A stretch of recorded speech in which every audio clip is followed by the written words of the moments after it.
Indo British advanced pain clinic నొప్పి మాయం surgery దూరం ఫర్ అపాయింట్మెంట్స్ 9155515563. నమస్కారం, వెల్కమ్ టు ఐ డ్రీమ్. ధర్మ మార్గం విత్ విజిత కార్యక్రమానికి స్వాగతం.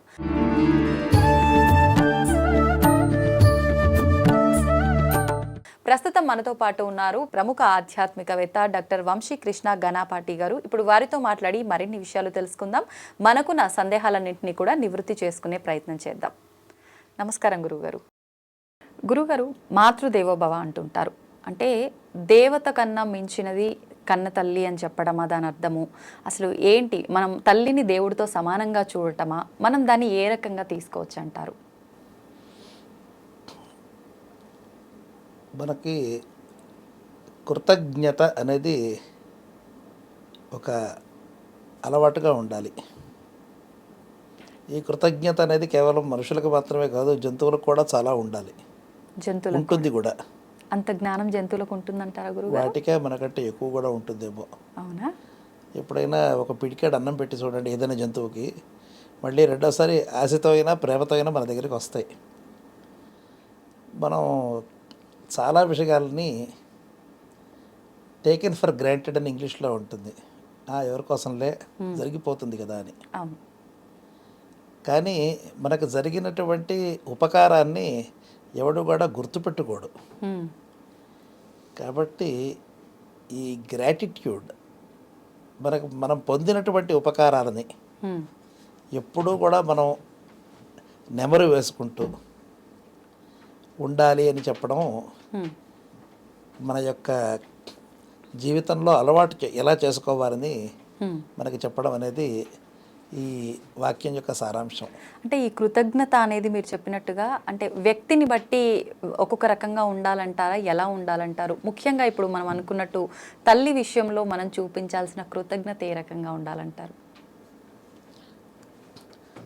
వేదంలో మనకి ప్రధానమైనటువంటి అంశాలన్నింటినీ కూడా అనుశాసనం అనే ఒక పర్వంలో చెప్తోంది ఉపనిషత్తు. వేదంలో సంహిత అని, బ్రాహ్మణం అని, సంహితలో ఎక్కువగా మంత్రభాగాలు వస్తూ ఉంటాయి. ఆ మంత్రం యొక్క అర్థాన్ని ఎలా వినియోగించుకోవాలో చెప్పేటటువంటివి బ్రాహ్మణ గ్రంథాలు. ఆ తర్వాత అరణ్యంలో ఏకాంతంలో చేయవలసిన విచారణలు ఆరణ్యక భాగం అని, చివరికి మన యొక్క జీవిత సార్థక్యాన్ని తెలిపేటటువంటి గ్రంథాలని ఉపనిషత్తులని 4 భాగాలుగా చేశారు. ఈ ఉపనిషత్తులలో తైత్తిరీయ ఉపనిషత్తు అని ఒక ఉపనిషత్తు అనమాట. దాంట్లో ఒక మనిషి జీవితంలో తన యొక్క జీవనయాత్ర ఎప్పుడు మొదలెడతాడు అంటే చదువు అయిపోయిన తర్వాత. చదువు వరకు కూడా తాను తల్లిదండ్రుల యొక్క అధీనంలోనూ గురువు యొక్క అధీనంలో ఉంటారు. అవునండి. ఆ తర్వాత స్వతంత్రంగా తాను తన కాళ్ళ మీద నిలబడి జీవితాన్ని మొదలెట్టడం అనమాట, కెరియర్ స్టార్టింగ్. దీనికి ప్రారంభం అనేది మనకి ప్రస్తుత కాలంలో కాన్వొకేషన్ అనే పదంతో వాడుతున్నాం. ఉత్తర దేశంలో దీనిది దీక్షాంత సమారోహం అని పిలుస్తారు. అంటే గురువుగారు శిష్యుడికి చదువు పూర్తి చేసిన తర్వాత చివరికి ఒక సారాంశాన్నంతటినీ కూడా ఒక జాబితాలాగా చెప్పడం అనమాట. ఒక సమ్మరైజ్డ్ ఫార్మ్ అనమాట ఆ ఫార్మాట్. వాటిలో చెప్పుకుంటున్నటువంటి ఒక పరంపరలో వాక్యం ఇది, మాతృదేవోభవ అని. మొట్టమొదట గురువుగారు ఏం చెప్తాడంటే, సత్యం వద, జీవితంలో ఏం జరిగినా నిజమే చెప్పు. ధర్మంచర, ధర్మంగా బతుకు. స్వాధ్యాయాత్ మా ప్రమద, మేము నీకు చెప్పినటువంటి చదువుని విస్మరించద్దు అని వరుసగా చెప్పుకుంటూ ఒక్కొక్క జాగ్రత్తలు చెప్పుకుంటూ ఆ తర్వాత మాతృదేవోభవ అని ప్రారంభం చేశారనమాట. అంటే దేవత్వం అంటే ఆదరానికి, మన యొక్క గౌరవానికి సంకేతం. ఇలా గౌరవించదగినటువంటి వ్యక్తులు ఉన్నట్టయితే వాళ్ళలో మొట్టమొదటిది తల్లి కావాలి. ఈ భాషలో చాలా గమ్మత్తైనటువంటి ఒక ప్రయోగం ఉంటుంది. దీని పేరు బహువ్రీహి సమాసం అంటారు. అనేక మన్య పదార్థే అని వ్యాకరణం వారు చెప్తారు. మాతృ దేవ అనుంటే తల్లి దేవుడు, ఈ రెండు ఎలా కుదురుతాయి? అంటే మాత దేవ యస్య సహ, ఎవడికైతే తల్లి దేవతగా ఉంటుందో అతడు మాతృదేవుడు అవుతాడు.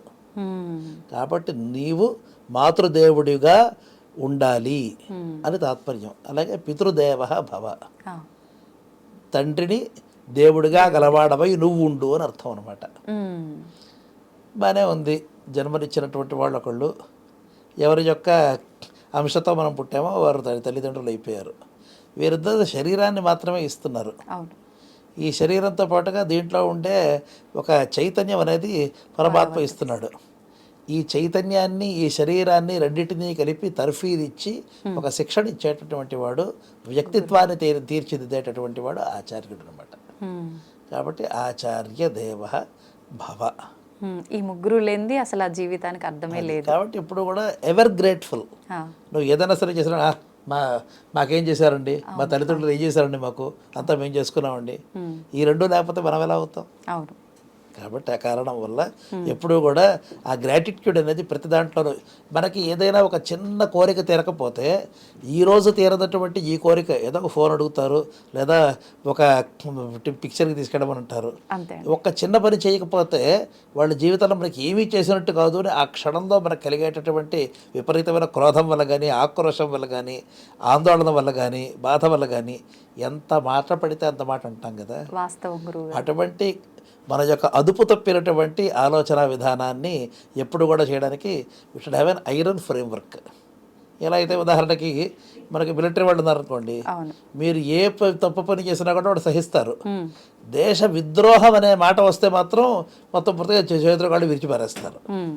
అలాగే మనం ఎంత మాట పడితే అంత మాట, ఎలా పడితే అలా అంటామనుకోకుండా మనం జీవితంలో మనం ఆలోచించుకోవాల్సింది ఏమిటంటే, మనం ఇంతవరకు ఈ స్థాయికి రావడానికి ఎవరైతే కారణకర్తలు ఉన్నారో వారి పట్ల ఎప్పుడూ కూడా గౌరవము, ఆదరము ఎప్పుడు కూడా తప్పకూడదు. వీరందరూ ఒక ఎత్తు. చివరి 4వ పదం ఉంది, అతిథి దేవో భవ అని. ఏమిటండి, అతిథులకి జన్మనిచ్చిన తల్లికి కూడా ఒకటే స్థాయి ఇస్తారా? దాంట్లో ఏమీ అసలు మరీ ఎక్కువ ఎగ్జాజరేటెడ్గా అనిపిస్తలేదు కదా అని అనిపిస్తుంది. ఎప్పుడు కూడా మన దగ్గరకు వచ్చేటటువంటి వాళ్ళు 2 రకాలు. ఒకళ్ళు అపాయింటెడ్ అవర్లో మనతో మాట్లాడుకున్న తర్వాత ఈ సమయంలో మనం కలుద్దాం వరకు వచ్చేవారు అభ్యాగతులు. చెప్పకుండా వచ్చేటటువంటి వాళ్ళు అతిథులు. అభ్యాగతుల్లో మీరు రిక్వెస్ట్ చేస్తే వచ్చేటటువంటి వాళ్ళు ఉంటారు, వారంతటికి వారు మిమ్మల్ని కలుస్తామని చెప్పేవారు ఉంటారు. ఎలాగో వారిని మనం గౌరవించడం మన యొక్క సంప్రదాయం, ఏదో చేస్తూ మనతో మాట్లాడతాం, మనకైనా పనుందా వారితో పనుందా కూడా. కానీ నీకు ఏ పని లేకుండా ఒక వ్యక్తి నీ దగ్గరికి వచ్చాడు, చెప్పకుండా వచ్చాడు అంటే ఇంతవరకు నీ తల్లిదండ్రులు, నీ గురువు నేర్పిన సంస్కారం అక్కడే బయటపడుతుంది. అంటే ఎంత మర్యాదగా ఉన్నామో. ఏమీ చెప్పకుండా ఒక వ్యక్తి వచ్చి నీకు అతనితో పని లేనప్పుడు అతను నీ దగ్గరికి వచ్చినప్పుడు నువ్వు అతన్ని ట్రీట్ చేస్తున్నావు, అతనితో ఎలా మెలుగుతున్నావు అని. కాబట్టి నీ యొక్క సంస్కారాన్ని ప్రదర్శించడానికి ఒక చక్కటి మార్గం అన్నమాట ఇది. కాబట్టి అటువంటి సమయంలో if you need to showcase your etiquette, నీ యొక్క గౌరవ మర్యాదలు చూపించాలి, what you are made of అనేటట్టు చూపించడానికి అతిథులతో నువ్వు మెలిగేటటువంటి ఒక సన్నివేశం అనమాట. కాబట్టి అటువంటి వారి దగ్గర మరింత జాగ్రత్తగా ఉండాలి సుమా. వారిని కూడా భగవత్ స్వరూపంగా చూస్తూ, వారిని కూడా అనాదరం లేకుండా, ఈసడించుకోకుండా వారితో కూడా గౌరవ భావంతో మాట్లాడు అని చెప్పడం దాని. గురుగారు, మీరు చెప్పినట్టుగా చూస్తే అతిథిని మనం గౌరవించాలి, ఆ టైంలో మనం వారితో ఎలా మెలుగుతున్నాం అనేది ముఖ్యమన్నారు. కానీ మనకు పురాణాల్లో వాటిల్లో కనుక చూసుకుంటే కొన్ని కథల రూపంలో చెప్తుంటారు కదా, భగవంతుడు అతిథి రూపంలో కూడా వచ్చి మనని పరీక్షిస్తుంటారు అని చెప్పి. అది మనకు ఒక ఉదాహరణ మాత్రమేనా, లేదంటే నిజంగా భగవంతుడు అలా వస్తాడా అంటారా? అసలు భగవంతుడిని నేను చూశాను అని చెప్పేవాడు ఎవరున్నారు? భగవంతుడు ఎలా ఉంటాడని ఎలా తెలుసు? భగవంతుడైన ఒక నమ్మకం. కొంతమంది భగవంతుడికి రూపమే లేదు, నమ్మకం అని మీరు చెప్పినట్టుగా చెప్తుంటారు. కొంతమంది మాత్రం ఇప్పుడు ఈ మధ్య కాలంలో భగవంతుడిని మేము చూసాము అని చెప్పి కూడా చెప్తున్నారు కదా గురువుగారు. చూశాను అనే పదానికి నిర్వచనం ఎలా చెప్తారు? ఇప్పుడు మిమ్మల్ని ఒక ముక్కు, చెవులు, నోరు, జుట్టు, ఒక బట్ట, బొట్టు ఇలా నేను చూస్తున్నాను, ఇలా దేవుడిని చూశానని చెప్పగలిగిన వాళ్ళు ఎవరున్నారు? లేరు. భగవంతుడు అంటే ఏమిటి మొట్టమొదటి నిర్వచనం చేయాలి. భగ అంటే ఒక ఉత్తమమైన గుణ షట్కం. భగ అస్య అస్తి భగవాన్. వ్యాకరణ శాస్త్రంలో మతుప్ అని ఒక ప్రత్యయం ఉంటుందన్నమాట. తత్ అస్య అస్తి, అది ఇతడికి ఉంది. ధనం ఉంటే ధనవాన్, జ్ఞానం ఉంటే జ్ఞానవాన్, భగం ఉంటే భగవాన్, విద్య ఉంటే విద్యావాన్, ఇలా వరుసగా వస్తూ ఉంటుందన్నమాట. ఐశ్వర్యస్య సమగ్రస్య ధర్మస్య యశస్శ్రియ జ్ఞాన వైరాగ్యయోశ్చైవ షణ్ణాం భగ ఇతీరణ అంటారు. అర్థం ఏంటి గురువుగారు? సమగ్రమైన ఐశ్వర్యం. ఐశ్వర్యం అంటే ఈశ్వరుడి యొక్క లక్షణం అనమాట. అంటే ప్రభుత్వం అనమాట. ప్రభుత్వం అనేది ఐశ్వర్యం, రెండు సమానమైన అర్థాలే అనమాట. ఇప్పుడు దేశంలో ఎక్కడికి వెళ్ళినా ఎవరిది అంటే గవర్నమెంట్ అంటాం, ప్రభుత్వం అంటాం. అంటే ఇక్కడ మనకి ఒక వ్యక్తి ఇది నాది అనుకోవడానికి వీల్లేదనమాట. అలా సమగ్రమైన ఐశ్వర్యం ఉంటే, కొండ మీదకి వెళ్తే ప్రభుత్వం, నీళ్ళలోకి వెళ్తే ప్రభుత్వం, అన్ని ప్రభుత్వమే. అది సమగ్రమైన ఐశ్వర్యం అనమాట. ఐశ్వర్యస్య సమగ్రస్య ధర్మస్య యశస, ధర్మము యశస్సు అంటే కీర్తి, శ్రియ సంపద, జ్ఞానము వైరాగ్యము, ఈ 6 ఉన్నట్టయితే అటువంటి గుణాల్ని భగవని పిలుస్తారన్నమాట. గుణ షట్కం, ఈ 6 గుణాలని ఉంటాయి. ఇటువంటి లక్షణాలు ఎక్కడెక్కడ కనిపిస్తుంటే అది భగవంతుడి యొక్క లక్షణం. ఓకే. ఇప్పుడు మీరు వెళ్ళి హిమాలయానికి వెళ్ళి నమస్కారం చేశారు, కైలాస పర్వతం నమస్కారం చేశారు, తిరుపతి 7 కొండలకు వెళ్ళి నమస్కారం చేశారు. కొండలో ఉంటే కొండ మీద ఉండే వ్యక్తికి నమస్కారం చేశారా, కొండ మీద రాళ్లకి నమస్కారం చేశారా, చెట్లకి చేశారా అంటే ఇదంతా కూడా ఒక సంఘాతం. సంఘం అంటే సమూహం అన్నమాట. వీటన్నిటి కూడా వ్యక్తి, దాంట్లో వ్యక్తులు, పూజ, దాంట్లో ఆలయాలు, ఇటుకలు, మట్టి, బెడ్డలు అన్నిటి కూడా కలిపి ఒక సంఘాతం, ఒక సమూహం. ఆ సమూహాల్లో మనం భగవంతుడిని దర్శనం చేయమని చెప్తున్నాం. ఇప్పుడు నేను చెప్పిన పదం చూడండి, అక్కడ మీకు ధర్మం కనిపిస్తోంది, జ్ఞానం కనిపిస్తోంది, వైరాగ్యం కనిపిస్తోంది, ఐశ్వర్యం కనిపిస్తోంది, సంపదకి ఏమీ లోటు లేదు, ధర్మం కనిపిస్తోంది. ఎటువంటి లక్షణాలు ఎక్కడైతే ఉండవు అవన్నీ భగవంతుడి యొక్క లక్షణం అన్నమాట. కాబట్టి భగవంతుడు ఇలా నానా రూపాలని వాడుకుంటూనే ఉంటాడు. ఇప్పుడు అనంతనాంనా పరిశోభితోయ అనంత రూపేణ విరాజితశ్చ. మా గురువుగారు గణపతి సచ్చిదానంద స్వామిజీ ఆయన యొక్క చాలా ప్రసిద్ధమైనటువంటి ఒక పద్యం ఇది. అనంతనాంనా పరిశోభితోయ అనంత రూపేణ విరాజితశ్చ అనంత వీర్యాది గుణై ప్రపూర్ణ తం సచ్చిదానంద విభం వృజామ. ఏ రూపం చూసినా ఆయనదే. అందుకనే ఇది మన వేదం యొక్క మూలతత్వం ఇదే. ఈ తత్వం వంటబట్టినటువంటి వాడికి ఎవరితో కూడా పేచీలు ఉండవు. ఇప్పుడు తెలంగాణకు వస్తే ఎల్లమ్మ దేవి అంటారు, పోచమ్మ దేవి అంటారు, కిందకి వెళ్తే తలుపులమ్మ అంటారు, ఇంకో చోట ఇంకో గండి మైసమ్మ అంటారు, ఏదో పేరు చెప్తారు. ఏ పేరు చెప్పినా వీరికి సమస్య ఏం లేదు. ఎందుకంటే వేదంలో అంతా కూడా వేల పదాలు ఉన్నాయి. ఏ పదాన్ని ఏదో ఒక దేవతామూర్తికి చెప్తూ ఉంటారు. కాబట్టి వీరికి సమస్య ఏం లేదు. ఎందుకంటే ఇది ఒక్కటే నారు యొక్క రూపము అని ఎప్పుడు కూడా గిరిగేసి కూర్చోవాల. ఒక అద్భుతమైన వాక్యం ఉంది ఏంటండి? If you can't see God everywhere you will find him nowhere. ప్రతి అణువులో కూడా భగవంతుని మీరు చూడకపోతే భగవంతుడు మీకు ఎక్కడా కనపడడు. కాబట్టి ఆయన ఏ రూపంలో వస్తాడో తెలియదు. అదేగా భాగవతంలో చెప్పింది, ఇందుగలడు అందులేడిన సందేహం వరదు చక్రి సర్వోపగతుండు ఎందెందు వెదకి సూచన అందందే గలడు దానవాగ్రని వింటే. కాబట్టి ఎక్కడ మీరు వెతికితే భగవంతుడు ఆ రూపంలో కనిపిస్తాడు. అతిథి దేవోభవ అనే దానికి అన్వయం చేసుకోండి మీరు. అవును.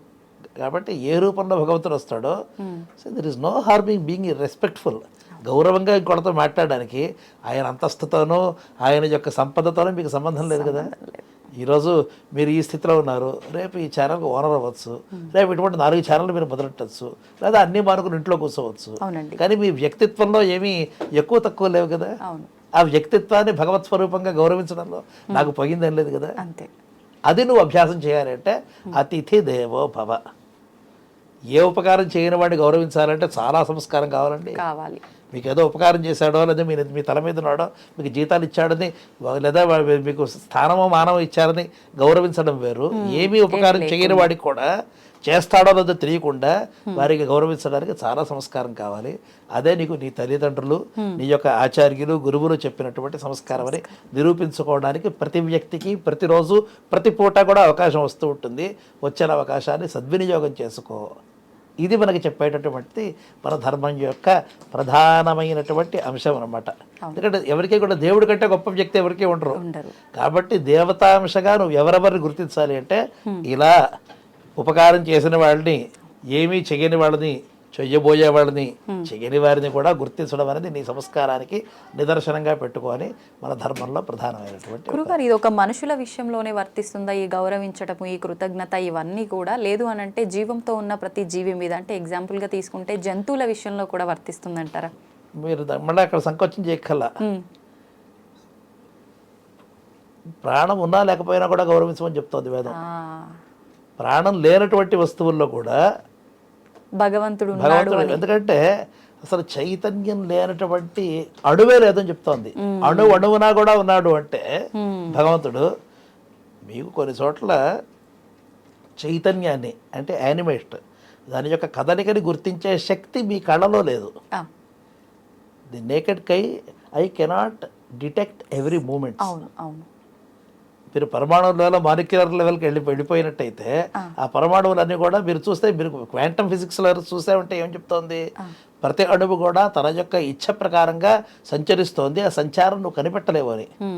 ఈరోజు కూడా మనకి ఫాస్టెస్ట్ కంప్యూటర్ నిన్న మొన్న వచ్చినటువంటి వీటిలో కూడా వాళ్ళు ఏం చెప్తున్నారు అంటే అవన్నీ కూడా మొత్తం పూర్తిగా కొన్ని వేల సంవత్సరాలవన్నీ కూడా స్వేచ్ఛగా పనిచేయగలుగుతా కాబట్టి చేయగలుగుతున్నాం అని చెప్తున్నారు. కాబట్టి భగవంతుడి యొక్క ఉనికిని ప్రతి చోట కూడా గమనించడం అనేది మనకు అభ్యాసం అనమాట. మన ధర్మం యొక్క ఫండమెంటల్ అదే, మౌలికమైన అంశం ఇది. అందుకనే ధర్మ ఏవ హతో హంతి ధర్మో రక్షతే రక్షితః తస్మాత్ ధర్మ న హంతవ్యః మానో ధర్మో హతో వధీత్. ఇది మనుస్మృతిలో వాక్యం. ఇది మనకి నచ్చనటువంటి అంశాలు ఒకళ్ళు రెండు ఉండొచ్చు, ఉంటాయి. ప్రతి వ్యక్తిలో కూడా ఉండొచ్చు, ఉంటాయి. మీకు నచ్చినట్టుగా నేను పూర్తిగా ఉండక్కర్లేదు, నాకు నచ్చినట్టు మీరు కూడా అన్నీ చేయక్కర్లేదు. కానీ మనలో ఒకరికొకరు నచ్చేటటువంటివి ఇబ్బంది లేనటువంటి అంశాలు సుమారుగా 90% ఉండొచ్చు, 95% ఉండొచ్చు.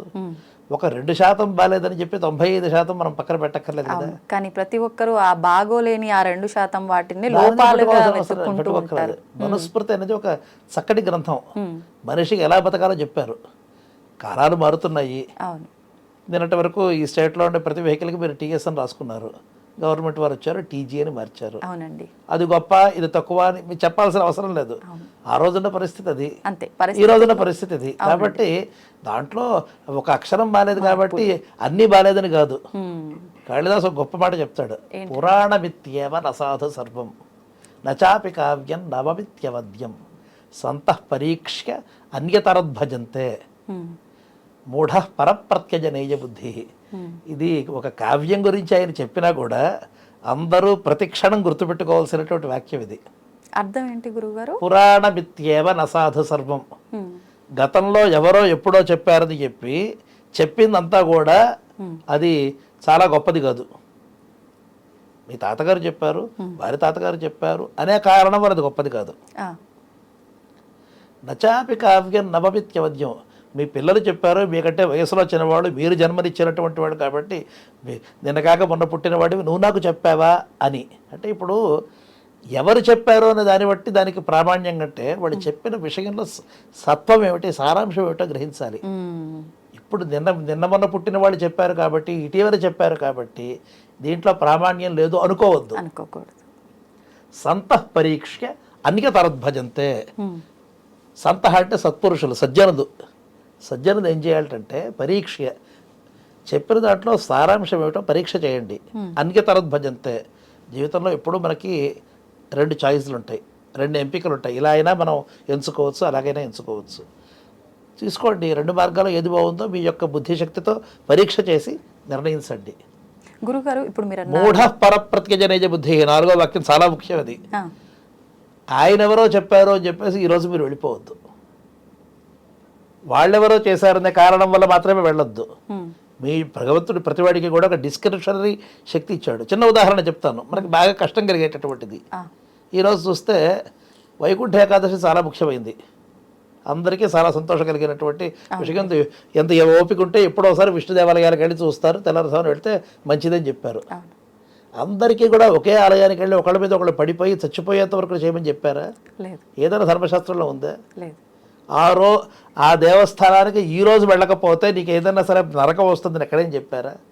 ఎందుకంత వేలం వెరిగా ఒకే చోట పడి ఒకళ్ళ మీద ఒకళ్ళు పడిపోయి పక్కవారి యొక్క ప్రాణం తీస్తూ ఇప్పుడు నేను దేవుడికి నమస్కారం చేయాలంటే పక్కనుండే వ్యక్తిని చంపేసేసి వాడు తోసేసేసి హింసించి చేస్తే దేవుడు నాకు ప్రసన్నం అవుతాడు ఎక్కడా లేదు కదా. మన ధర్మంలో అటువంటి వాక్యాలు ఎప్పుడే లేదు కదా. లేదు. నా మాట నమ్మని వాడిని చంపితే దేవుడు సంతోషిస్తాడు అని మనం ఎప్పుడు చెప్పుకోమే. అది మన ధర్మంలోనే లేదే. లేదు. కాబట్టి పక్కవాడు ఎవడో చేశాడంటే వేలం వెర్రిగా విడిపోయి పక్కవారిని హింసిస్తూ చేసేటటువంటిది కాదు. మూఢ పరప్రత్యజనయ్య బుద్ధి, నీకు ఆలోచన శక్తి లేకుండా ఎవడో చెప్పాడంటే దాన్ని గుడ్డిగా నమ్మి చేయడం అనేటటువంటిది మూర్ఖులు చేసేటటువంటి పని. ఆ పని మనం చేయకూడదు అని మనకి ఈ ధర్మం యొక్క సారాంశాన్ని కాళిదాస మహాకవి చాలా అద్భుతంగా వివరించారనమాట. ఎందుకు ఈ మాట చెప్తున్నదంటే ధర్మం యొక్క మూల లక్షణం ఏమిటి, మూల సూత్రం ఏమిటో ప్రతి వాళ్ళు కూడా గమనించాలి. శరీరం మారుతుంది. ఈరోజు మీరు మామూలుగా ఒక సింపుల్గా ఉండేటటువంటి ఒక వస్త్రం వేసుకొచ్చారు, అదే బయటికి వెళ్ళారనుకోండి చలిగాలి వస్తుంది కాబట్టి ఒక శాలువా వేసుకుంటారు. ఇంకా బయటకు వెళ్తే జర్కినో జాకెటో ఏదో గట్టిగా వేసుకుని వెళ్తూ ఉంటారు. సారాంశం మొత్తం పూర్తిగా మీరు చేయాల్సింది ఏంటి, శరీరాన్ని కాపాడుకోవడం అనేది ప్రధానం. ఇది ధర్మసూత్రం. ఇది ఎలా కాపాడుకుంటారు అనేది మీరు దేశకాలాల పరిస్థిత్యా. ఈరోజు ఏసీ లేదనుకోండి, ఇక్కడ వెంటనే మొత్తం చాలా పలసగా ఉండే బట్టలు వేసుకుంటాం, చలి ఎక్కువగా ఉంటే మరుచుకుంటూ ఉంటాం. ధర్మం యొక్క శరీరానికి ధర్మం యొక్క ఆత్మకి ఉండే తేడా ఇదే. శరీరాన్ని మన యొక్క శుభ్రత కోసము, పవిత్రత కోసము, అలంకరణ కోసము శరీరాన్ని కవర్ చేసుకోవడం, దాన్ని కప్పుకోవడం అనేది మన యొక్క ఉద్దేశ్యం. దానికోసం వస్త్రాలు వాడండి అని చెప్పారు. ఏ వస్త్రం వాడతావు, ఎంత వాడతావు, ఎలా వాడతావు, ఏ రంగులో వాడతావు ఇత్యాదులన్నీ కూడా మన యొక్క కాలాన్ని బట్టి దేశాన్ని బట్టి మనం అలవాటు చేసుకుంటున్నాం. సరస్వతి పూజ నాడు తెల్ల బట్టలు కట్టుకుంటాం, లేదా మరో రోజు వస్తే ఇదో ఎరుపు రంగు కట్టుకుంటాం, ఏదో ప్రాంతీయ ఆచారాన్ని బట్టి కట్టుకుంటాం. కానీ శరీరాన్ని కప్పుకోవడం అనేటటువంటిది మనకి చెప్పినటువంటి ధర్మం అనమాట. ఇదే ధర్మ సూత్రానికి తర్వాత ధర్మ శరీరానికే ఉండే తేడా. శరీరం మారుతూ ఉంటుంది. మీరు 3 ఏళ్ల క్రితం ఒక ఆకారంలో ఉన్నారు, 30 ఏళ్ళకి వస్తే మరో ఆకారంలో ఉంటారు. అదే మీరు 60 ఏళ్ళకి వస్తే మరో ఆకారంలో ఉంటారు. కానీ లోపల ఉండే ధర్మం యొక్క ఆత్మ ఒకటి కదా, ఆత్మ ఒకటే కదా. అలాగే శరీరాన్ని కప్పుకోవడం అనేది ఒక చిన్న ఉదాహరణకి చెప్తున్నా. అలాగే మనం ధర్మం యొక్క సూక్ష్మం ఏమిటో ఆలోచించుకుని దాని ప్రకారం నడవాలి. ఆ సూక్ష్మాన్ని మనం చెడగొట్టామనుకోండి, ఆ ధర్మమే వచ్చి మనకి కాటేస్తుంది. ధర్మ ఏవ హతోహంతి అంటే ధర్మాన్ని మీరు హింసించినట్టయితే ధర్మమే మిమ్మల్ని సంహరిస్తుంది. ధర్మో రక్షతి రక్షిత. ఈ వాక్యం తిరుపతి దేవస్థానం వారి యొక్క మోటో. ధర్మ రక్షతి రక్షిత అంటే దీని అన్వయం ఏమిటంటే రక్షిత ధర్మ రక్షతి. రక్షించబడినటువంటి ధర్మము రక్షతి, మనల్ని రక్షిస్తుంది. ఎవరైతే ధర్మాన్ని రక్షిస్తారో వారిది ధర్మం రక్షిస్తుంది తాత్పర్యం. తస్మాత్ ధర్మో నహంతవ్య. అందువల్ల ఎప్పుడో ధర్మాన్ని నువ్వు ఉల్లంఘించద్దు, అతిక్రమించద్దు. మానో ధర్మో హతో వధీత్. ధర్మము మీ చేత హింసించబడి మిమ్మల్ని హింసించకుండుగా కానీ చిట్ట చివరి ఆశంసనం అన్నమాట.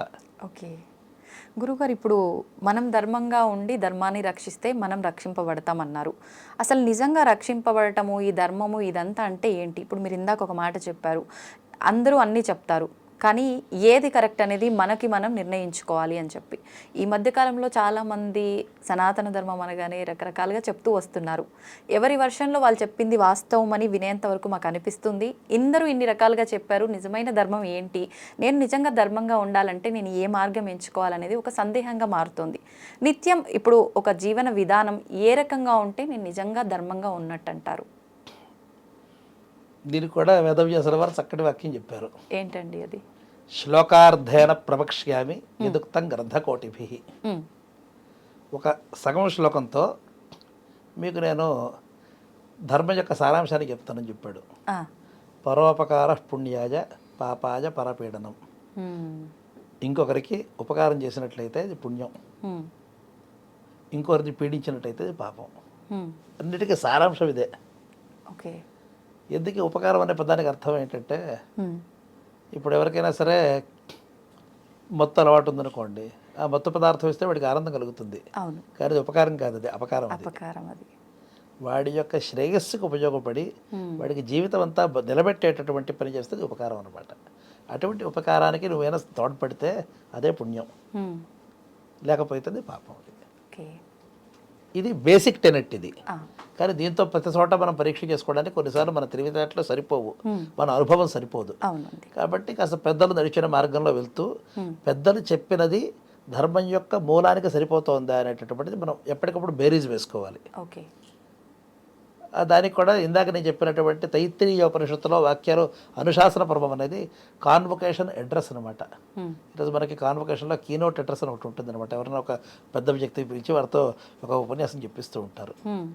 వేదంలోనే మొత్తం పూర్తిగా ఏవే అంశాల గురించి మీరు మాట్లాడాలని స్పష్టంగా చెప్పుకుంటూ వచ్చేసేసారు. సత్యం వద్దతో ప్రారంభం అవుతుంది.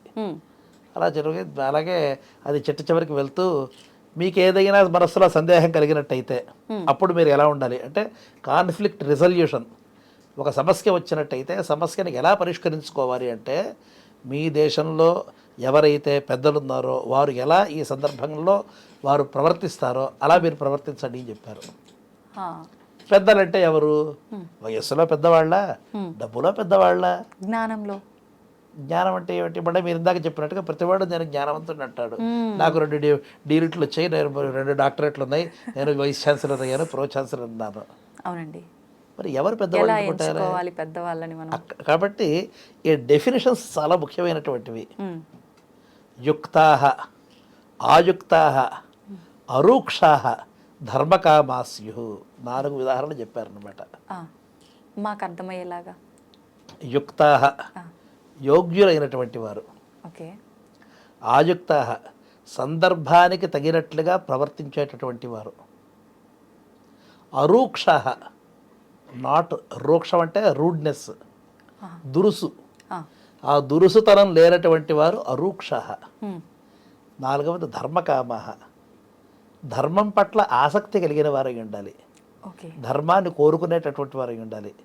ఈ 4 ఎందుకు చెప్పారు అంటే చాలామందికి మీకు శ్రేయస్సుని చెప్పేటటువంటి వాడు చాలా తక్కువ మంది ఉంటారు. అందరికీ కూడా ప్రియం వినడానికి ఎక్కువ ఆలోచనగా ఉంటుంది. అవునండి. ప్రియవాక్య ప్రధానమైన సర్వే తుష్యంతి జంతువ. అందరికీ కూడా వాళ్ళకి ఏది కావాలో అది వినాలనుకుంటారు, మనకి ఏది పనికొస్తుందో అది విధానం అనుకోవాలన్నమాట. కాబట్టి వాడు యోగ్యుడై ఉండాలి, వాడికి తత్వదర్శనం అయి ఉండాలి. తత్వదర్శనం అంటే పాపం ఇప్పుడు మీ అమ్మగారు ఉన్నారనుకోండి, ఆవిడదే వెళ్ళినప్పుడు అమ్మ జాగ్రత్తగా వెళ్ళు అని చెప్తారు. కానీ ఆవిడకి ఈరోజు బంద్ ఉందనే విషయం తెలియదు అనుకోండి, ఆవిడ ఆఫీస్కి టైం అవుతుంది వెళ్ళిపోమని చెప్తుంది, కానీ ఈరోజు ఉందన్న విషయం తెలియదు. లేదా ఈ ఆఫీస్లో ఈరోజు సెలవు ఉందని తెలియదు. అటువంటి కారణంలో తత్వదర్శనం కాలేదు వాళ్ళకి. ఈరోజు నువ్వు వెళ్ళడం వల్ల నీకు ఇబ్బంది అవుతుందనే విషయం వాళ్ళకి గ్రహించలేదు అనుకోండి, ఆ తత్వదర్శనం కాకపోయినట్లయితే వాళ్ళు మనకి ఉపకారం చేస్తున్నాం అనుకుని అపకారం చేసేవాళ్ళు వింటారు. ఇంకొన్నిసార్లు రూక్షత్వం, మీ మీద చాలా దురుసుగానో లేదా చాలా కటువుగానో లేదా చాలా నిజాయితీగా ఉండాలనుకునేటటువంటి వారు అవతల నీకు జ్వరంగా ఉన్నా, ఒంట్లో బాగాలేకపోయినా, లేవలేకపోయినా, ఇంట్లో తిరగలేని పరిస్థితి ఉన్నా కూడా నువ్వు ఖచ్చితంగా వెళ్ళి తీరాల్సిందే, ఉంటే ఉంటావు పోతే పోతావు, ఈరోజు ఆఫీస్కి వెళ్ళవలసిందే అనే దురుసుతనం ఉండకూడదు. వాడు చెప్పింది కరెక్టే, దాంట్లో తప్పులేదు, కానీ ఏ పరిస్థితిలో ఎలా ఉండాలో పట్టు విడుపు ఉండాలి. ధర్మకామః ఎప్పుడు కూడా ధర్మాన్ని మనసులో పెట్టుకునే ఒకటి చేయాలి. ఉదాహరణకి నేను ఆఫీస్కి వెళ్ళమని చెప్పడంలో నాకు ఉద్దేశం ఏమిటి, అక్కడ ఆఫీసులో నీకు ఇబ్బంది కలుగుతుంది, ఇప్పుడు వెళ్ళరాని సమయంలో వెళ్తే నీకు ఆపద వస్తుందని తెలుసు, కానీ నీ పోస్ట్లో వేరే వాళ్ళని పెట్టాలని నేను అనుకుంటున్నాను, కాబట్టి నీకు ఆపద కలగడం కోసం నేను మొత్తం పూర్తిగా చెప్పినవన్నీ కరెక్ట్గానే ఉన్నాయి, దాంట్లో ఏమీ తెలియదు, నువ్వు ఇప్పుడు వెళ్ళు ఆఫీస్లో వెళ్ళు, కానీ ఈ వెళ్ళకారాన్ని సమయం అనే విషయం తెలియదు, వెళ్ళపోవడం అనేది నీకు ఇబ్బంది కలిగింది, ఎందుకు నీ స్థానంలో ఇంకోటి పెట్టాలనుకున్నాను అనుకోండి, అది ధర్మం కాదు అది. కాబట్టి ధర్మంగా వాక్యం చెబుతున్నాను అనిపిస్తే సరిపోదు, వాడికి నిజంగా ధర్మం పట్ల ఆసక్తి ఉండాలని 4వ విశేషణం అన్నమాట. వీటినే శాస్త్రంలో దళ ప్రయోజనం అని పిలుస్తారు. అంటే ప్రతి పదంలో కూడా ప్రతి వాక్యంలో కూడా ఈ విశేషణం లేకపోతే ఒక అర్థం చెడిపోతుంది. కాబట్టి అలా అటువంటి ప్రతిపదం చాలా విశేషణంగా, దాన్నే మహాకవి పరివృత్యసహ అంటారు. ఈ పదం తీస్తే ఇంకో పదం దాంట్లో వేయలేమన్నమాట. కాబట్టి ఈ 4 రకాలని విశేషణాలని పెద్దలు ఎవరు అని చెప్పాలి అంటే నిర్ణయించారన్నమాట. అటువంటి వారి యొక్క వాక్యాలు మనం సందర్భంగా తీసుకొని చేసుకోవాలన్నమాట. ఓకే గురువుగారు, ఇప్పుడు పెద్దవాళ్ళు అనేసరికి నాకు ఒక విషయం గుర్తొచ్చింది. సాధారణంగా ప్రతి ఇళ్లలో కూడా పెద్దవాళ్ళు కొన్ని కొన్ని సామెత రూపంలో మాటలు చెప్తూ ఉంటారు పిల్లలకి. అలాగే తీసుకుంటే కీడెంచి మేలెంచమన్నారు అని అంటుంటారు. అంటే ఏ విషయంలో అయినా మనం ఫస్ట్ కీడు అంటే ఒక నెగిటివ్గా ఆలోచించిన తర్వాత పాజిటివ్గా ఆలోచించాలని అర్థం. అసలు ఎందుకు ఆలోచించాలంటారు అలాగా? ఎందుకంటే మన యొక్క జీవితం అంతా కూడా ఆశాభావంతో ముడిపడి ఉంటుంది. ఈరోజు లేస్తే బాగుంటుంది అనుకోకపోతే ఎవరికి లేవబుద్ధి కూడా కాదు. అంతే అండి, అవును. అమ్మ పెట్టే తిండి తింటే నాకు అరుగుతుందో లేదో అనే భయం ఉంటే తిండి కూడా తినబుద్ధి కాదు, లేవబుద్ధి కాదు, తిండి తినబుద్ధి కాదు, స్నానం చేయబుద్ధి కాదు, ఏ పని చేయబుద్ధి కాదు అనుకోండి, వీడు నిరాశకి నిస్పృహకి బ్రాండ్ అంబాసిడర్గా తయారవుతాడు.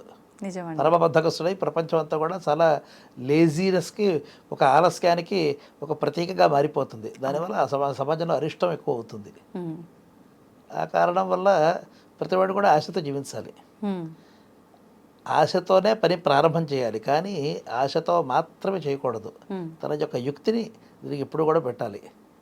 ఒకవేళ ఏదైనా ఆశతో మొదలెట్టిన పని పూర్తి కాలేదనుకోండి, అక్కడతో నీ జీవితం అయిపోయింది అనే నిరాశతో నువ్వు మళ్ళీ మంచం పట్టకూడదు. అలా కావాలి అన్నట్టయితే నువ్వు ఏ లాభం కోసం ప్రయత్నం చేస్తున్నావో ఆ లాభం నీకు పూర్తిగా సిద్ధించకపోయినా కూడా నువ్వు నిలబడగలవు అనేటటువంటి స్థైర్యాన్ని పెట్టుకోవాలి. మీ చేతిలో ఒక 100 రూపాయలు ఉన్నాయనుకోండి, ఈ 100 రూపాయలతో మీరు ఈ రోజంతా గడపాలి. పక్కన మీ స్నేహితురాలు వచ్చి ఇగో ఫలానా ఈ ప్రోడక్ట్ తీసుకొని బాగుంటుందని చెప్పింది. ఇప్పుడు నీ మొత్తం పూర్తిగా 100 రూపాయలు దానికి పెట్టేసామనుకోండి, ఇప్పుడు మనకి మధ్యాహ్నం భోజనం చేయాలన్నా, సాయంత్రం ఏదైనా కొనుక్కుని తినాలన్నా, ఇంటికి వెళ్ళాలన్నా, ట్యాక్సీకి అయినా దేనికో దానికి డబ్బులు కావాలి కదా. అవునండి. ఈ మొత్తం పూర్తిగా ఉన్నదంతా పెట్టేసామనుకోండి, అప్పుడు మళ్ళీ ఇంకోటి మనం చేసి అర్థించాల్సిన పరిస్థితి వస్తుంది, యాచించాల్సిన పరిస్థితి వస్తుంది. కీడించి మేలెన్సు అనుకున్నారనుకోండి, ఈ 100 రూపాయలు నాకు పోయినా కూడా నేను నిలబడగలనా అని ఆలోచించుకుని మీకు కనీస జీవిత అవసరాలకి, జీవన అవసరాలకు ఎంతవరకు కావాలో అంత పక్కన పెట్టుకుని మిగిలినది మీరు రిస్క్ తీసుకున్నారనుకోండి, అదే కీడించి బ్యాలెన్స్డం అంటే. నాకు ఉద్దిష్టమైన ప్రయోజనం నెరవేరకపోయినా కూడా నేను బతకడానికి ఎంతవరకు కావాలో ఆ ఏర్పాటు చేసుకుని ఒక వ్యవహారం మొదలెట్టమని తాత్పర్యం అనమాట. అయితే మన ఆలోచన విధానం ఏ రకంగా ఉంటే మన జీవితం పైన అదే ప్రభావం పడుతుంది అంటారు కదా.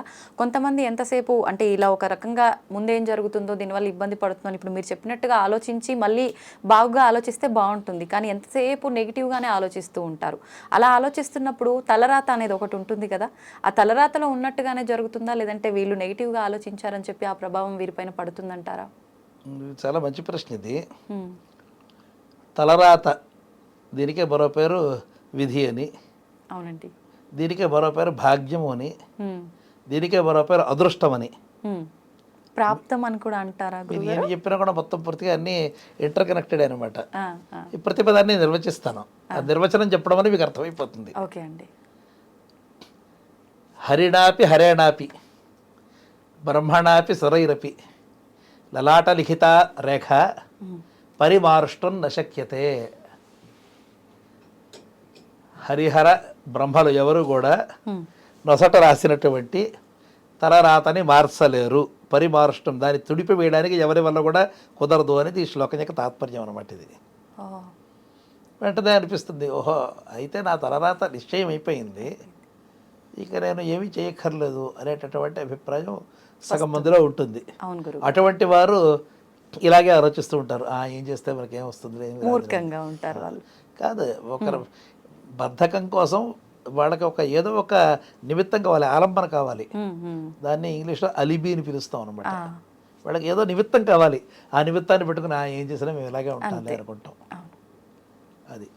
అది వాళ్ళ యొక్క బద్ధకాన్ని కవరప్ చేసుకోవడానికి, కప్పిపుచ్చడానికి ఈ నిమిత్తాన్ని వాడుకుంటూ ఉంటారు, నా తలరాత ఇంతే అని. నిజంగా ప్రయత్నం చేసినటువంటి వాడికి 100% ప్రయత్నం చేస్తే 99% మనకి కుదరకపోయినా 1% ఖచ్చితంగా మనం బాగుపడతాం. ఒకవేళ అదే కరెక్ట్ అయినట్టయితే అసలు ఈ తలరాత ఎలా వచ్చిందో చూద్దాం. మొదలు అదృష్టం అని పిలుస్తున్నాం దీన్ని. దృష్టం అంటే కనపడింది, అదృష్టం అంటే కనపడనిది. కనపడిన దాన్ని ఏమంటాము? అదృష్టం అంటాం. కనిపించిన దాన్ని దృష్టం అంటాం. ఈయన తలుపు తీశాడు, తలుపు తెరుచుకుంది, అది దృష్టం. ఇక్కడ పక్కన రిమోట్ పెట్టుకుని ఇదే పని చేశాను నేను, అదృష్టం అది. నా దగ్గర రిమోట్ ఉంది, దానివల్ల తలుపు తెరుచుకుంటా ఉంది అని ఈ వ్యక్తికి తెలియదు. అతను దాన్ని వెంటనే మొత్తం పూర్తిగా టీవీలో రికార్డ్ చేస్తున్నాడు, ఉన్నటువంటి తలుపు తెరుచుకుంది. అప్పుడు ఆయన అన్నాడు, ఈ వీటిలో భూతం ఉందండి, అందువల్ల వచ్చింది, మొత్తం పూర్తిగా ఇది భూత్ బంగ్లో, అక్కడికి వెళ్ళొద్దు అని చెప్పాడు. నేను నవ్వుకుంటున్నాను. ఈ వాక్యం విన పక్కతన నిజంగా భయపడిపోయి పారిపోయాడు. వీళ్ళిద్దరికీ అజ్ఞానం వల్ల కలిగినటువంటి ఈ రెండు. ఇప్పుడు కార్యము కారణం అనేది రెండు, వీటిని ఇంగ్లీష్లో కాజ్ అండ్ ఎఫెక్ట్ అని పిలుస్తాం. కారణం తెలియకుండా కొన్నిసార్లు కార్యాలు అవుతూ ఉంటాయి, ఎందుకు అవుతాయో తెలియదు. చాలా సులువు ఎగ్జాంపుల్ చెప్తాను మీకు. సగం మంది మగవాళ్ళకి జుట్టు రాలిపోతూ ఉంటుంది. అవునండి, చాలామందికి, నా బట్టి వాళ్ళందరికీ కూడా చాలామందికి జరిగింది. ఎందుకు జుట్టు రాలిపోతుందో తెలియదు. ఎందుకు? కొంతమంది జెనెటిక్స్ అంటారు, కొంతమంది కారణాలు తెలియవు, కారణాలు తెలిసినా కూడా ఏమీ ఆపలేము. అలాగే మరి కొంతమందికి చర్మం ముడతలు పడిపోతూ ఉంటాయి, మరి కొంతమందికి ముఖం మీదంతా కూడా మొత్తం పూర్తిగా మనకి మొటిమలు వస్తూ ఉంటాయి. వీటిని ఎలా ఆపాలో తెలియదు, ఏం చేయాలో తెలియదు. కారణం తెలిసినంత వరకు జాగ్రత్త పడతారు, కారణాలు తెలియకపోతే అదృష్టం అనేస్తాం. మన అదృష్టం అంతేనయ్యా, ఇంతకంటే కుదరటం లేదు, అందువల్ల పెళ్ళిళ్ళు కూడా కావట్లేదు అని కొంతమంది కంగారు పడుతూ ఉంటారు. అవునండి. ఒకళ్ళకి చిన్నప్పటి వరకు కూడా మొత్తం పూర్తిగా ఏదో వికారంగా ఉంటారు, కానీ ఒక వయసు వచ్చేటప్పటికి ఆకర్షణీయంగా తయారవుతారు. ఎస్పెషల్గా మగపిల్లలు కానీ ఆడపిల్లలు కానీ యుక్త వయసులో వచ్చినప్పుడు అప్పుడేమంటాం? అదృష్టం అండి, భాగ్యం అండి అంటాం. ఫార్చ్యూన్ అని ఇంగ్లీష్లో పిలుస్తాం. మరి మంచికైనా సరే చెడుకైనా సరే విధి అనేటటువంటిది ఒకటే ఉంటుంది. మీరు బాగున్న రోజులో ఉన్నటువంటి మీకు మంచి ఆలోచన వచ్చి, చక్కటి మార్క్స్ వచ్చి, మంచి ఉద్యోగం వచ్చి, మంచి ఆకర్షణీయమైన రూపం వచ్చి, మంచి భార్య దొరికి, మంచి భర్త దొరికి, మంచి కుటుంబం ఏర్పడితే వాటిని మనం భాగ్యం అని పిలుస్తున్నాం. అవునండి. మీరు అనుకున్నటువంటిది అనుకున్నంత వరకు రాలేకపోతే దాన్ని ప్రాప్తం ఉంటుంది. ప్రాప్తం అంటే పొందబడినది. నా ప్రాప్తం ఇంత ఉంది, ఇంతవరకు పొందాలని రాసిపెట్టి ఉంది కాబట్టి ప్రాప్తం అంటున్నాం. మీకు తెలియకుండా ఏదైనా ఒక ఫలితం వచ్చింది అనుకోండి, దాన్ని మనం ఏమంటున్నాం? అదృష్టం అంటున్నాం. కారణం తెలియదు అని అర్థం అనమాట, చూడబడలేదు అని అర్థం అనమాట. విధి అంటే ఏమిటి? నువ్వు అనుభవించాలి అని రాసిపెట్టి ఉన్నది అని తాత్పర్యం అనమాట. ఇవన్నీ అర్థం కావాలి అంటే అసలు కర్మ సిద్ధాంతం ప్రారంభంలో ఉండేటటువంటి ఒక అరేంజ్మెంట్, అమరిక తెలియాలన్నమాట. ఓకే, గురుగారు ఇప్పుడు కర్మ 3 రకాలుగా ఉంది. మనం కర్మ సిద్ధాంతం గురించి మాట్లాడే ముందు ఇంకొక చిన్న డౌట్. ఇప్పుడు ఈ అదృష్టము ఇదంతా ఒక వ్యక్తిగతంగానే తీసుకోవాలా, కుటుంబ పరంగా కూడా తీసుకోవచ్చా? చాలా మంది అక్కడికే వస్తున్నాం. Okay okay. మొత్తం కర్మలో మొత్తం పూర్తిగా 3 విభాగాలు ఉన్నాయి. ఒకటి ఆగామి, ఇంకొకటి ప్రారబ్ధం, మూడోది సంచితం. చితం అంటే పోగు చేయడం, సంచితం అంటే బాగా పోగు చేసుకున్నాం. బాగా పోగు చేసుకున్నాం అంటే ఈ జన్మలో కాకుండా పోయిన జన్మలో, ఆ పోయిన జన్మలో పుట్టిన విని ఒక అనాదిగా ఎప్పుడు ప్రారంభమైందని ఎవడో చెప్పలేడు, ఎప్పుడో మొదలైంది, ఈ క్షణం వరకు పోగైందంతా కూడా సంచితం. ప్రారంధము అంటే ఈ జన్మలో నువ్వు అనుభవించాలి అనుకుని, సృష్టికర్త ఈ జన్మలో నీ అనుభవానికి ఇచ్చినటువంటి ఒక చిన్న ముక్క. ప్రారబ్ధం, ప్రకర్షణ ఆరబ్ధం, బాగా మొదలైనది అని అర్థం ప్రారబ్ధం అంటే. ప్రారబ్ధం అది. ఈ జన్మలో పుట్టిన తర్వాత నువ్వు చేసే పనులన్నీ కూడా నువ్వు పుట్టక ముందర ఇవేవి లేవు, ఆ తర్వాత వస్తున్నాయి రాబోయేవి, వాటి పేరు ఆగామి. రాబోయేవి ఏది అనుభవించాలని నువ్వు పుట్టుకతో ఏదైతే మొదలెచ్చావని నీకోసం ఈ జన్మ కోసం పక్కన పెట్టామో అది ప్రారంధం. మొత్తం కలిపినటువంటి పెద్ద మూట సంచితం అన్నమాట. ఇలా మొత్తం పూర్తిగా 3 ఉన్నాయి.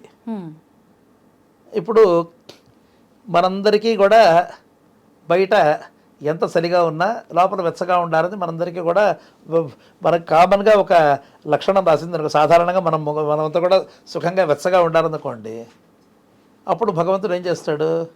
ఈ గ్రూప్ అందరినీ పక్కన పెడతాడు. ఇప్పుడు ఉదాహరణకి 1,00,000 మంది ఇంటర్వ్యూలు రాశారు, పరీక్షలో పాస్ అయ్యారు, 1,000 మందిని ఇంటర్వ్యూకి సెలెక్ట్ చేసాం. వీళ్ళందరికీ సమానమైనటువంటి లక్షణాలు ఉన్నాయని వాళ్ళందరినీ ఒక పక్కన పెడతాం కదా, ఒక హాల్లో పెడతాం కదా. అలాగే ఎవరికైతే సమానమైనటువంటి భాగ్య రాశి ఉంటుందో వారందరూ కూడా ఒక కుటుంబంలోనూ ఒక సొసైటీలోనే. అదే మీరే ఆలోచించండి. అవునవును. ఒక జీవి పుణ్యపాపాలు తెలియనటువంటిది ఒక కుగ్రామంలో అన్నోదకాలు లేనటువంటి చోట ఎక్కడో మొత్తం పూర్తిగా ఒక క్షామం ఉండేటటువంటి ప్రాణంలో మొత్తం ఎముకలన్నీ బయటపడిపడుతూ అక్కడికి జన్మించాలి.